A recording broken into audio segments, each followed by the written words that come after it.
We are looking at Europe, so to be very general, but I think there are structural issues in a lot of European residential markets right now.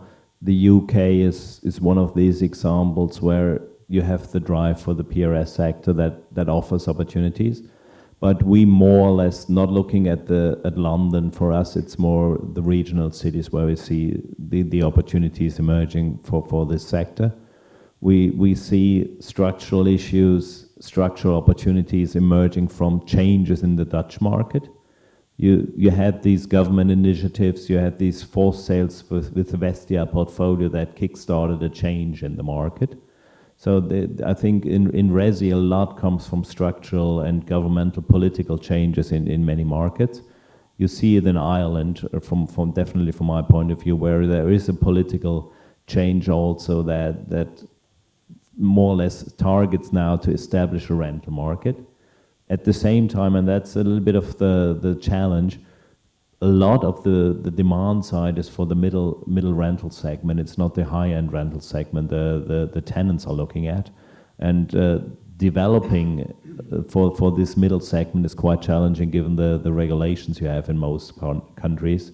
So that is something you have to find creative ways of sourcing land and be able to really do something for this middle segment. So for Resi, I think the opportunities are out in most countries across Europe where you have a rental market. And even in some countries where rental markets might emerge, the Irish market is an example. In the last 2-3 years we have seen that. I can imagine in some selective cities in Spain that it might happen, looking at Madrid or Barcelona, for instance.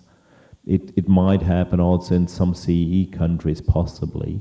We have initiatives in Poland, for instance, for a couple of years. It's not really going that heavily, given also some demographic challenges Poland is facing.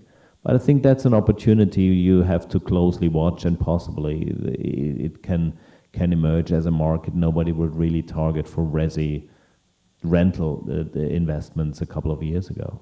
And still Germany, depending on what you're doing, the big cities there is a demand side.